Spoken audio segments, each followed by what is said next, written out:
Nakikipag-ugnayan ng PAOK sa Chinese Embassy tungkol sa mga tinaguriang Pogo Baby na naiwan ng kanilang mga amang ipinadeport matapos mahuli sa mga Pogo.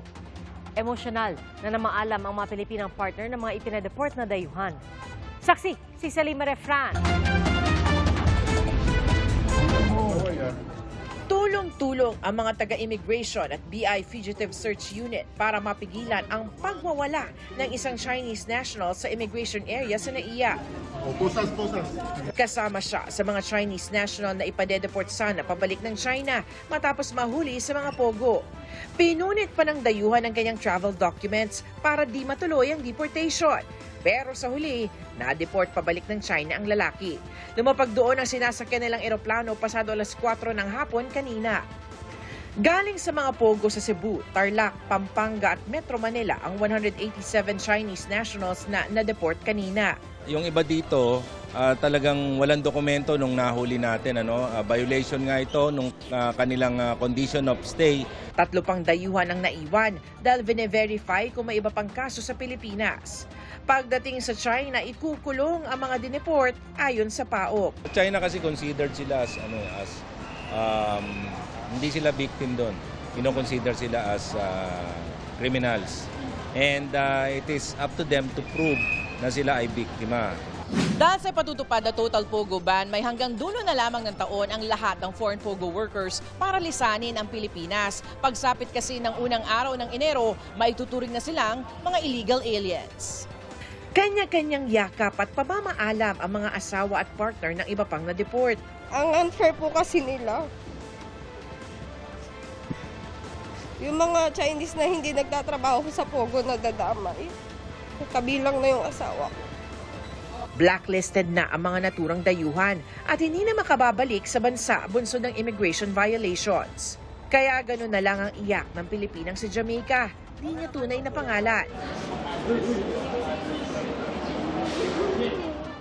Baka ito na raw kasi ang huling pagkakataong makikita ng kanyang 5 buwang gulang na anak ang ama nitong Chinese na kasama sa pinadeport. Sana po, mahal na Pangulo, tulungan niyo po kami.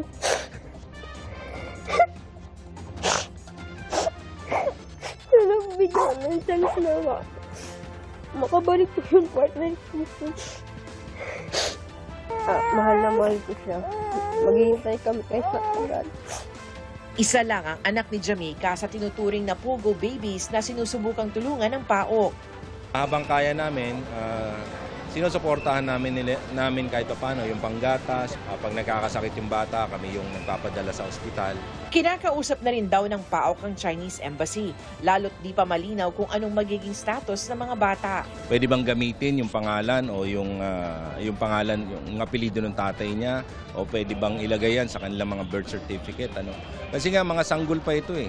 So hindi pa namin alam kung ano yung magiging status nila pagdating sa kanilang mga dokumento dito sa Pilipinas. Nasa pangangalaga din ng PAOK ngayon ang 2 taong gulang na si Yao Yao, anak ng Vietnamese na Pogo worker na si Lucky. Dating empleyado ng Pogo sa Pampanga at Cebu si Lucky, hanggang sa napunta sa Pogo sa Clark kung saan siya inabutan ng PAOK. Problema ngayon ni Lucky, walang sapat na dokumento ang anak para maisama niya sa Vietnam. Hiwalay na raw sila ng ama nitong Chinese na nauna nang na-deport 7 buwan na ang nakakalipas. Tiniyak naman ng PAOK na patuloy ang pag-aayos ng dokumento ni Yao Yao para hindi ito maiwan sa Pilipinas at maging stateless o walang bansa. Kung i-allow naman siya ng embassy ng Vietnam na pumunta sa Vietnam with Yao Yao, then okay lang yun. Mas okay sa amin yun. Kasi kailangan talaga yung kalinga ng nanay. 如果他在这里，我在这里；如果我走了，跟他走。 When Yao Yao leave, she will leave, and then if Yao Yao stay here, he will stay here too.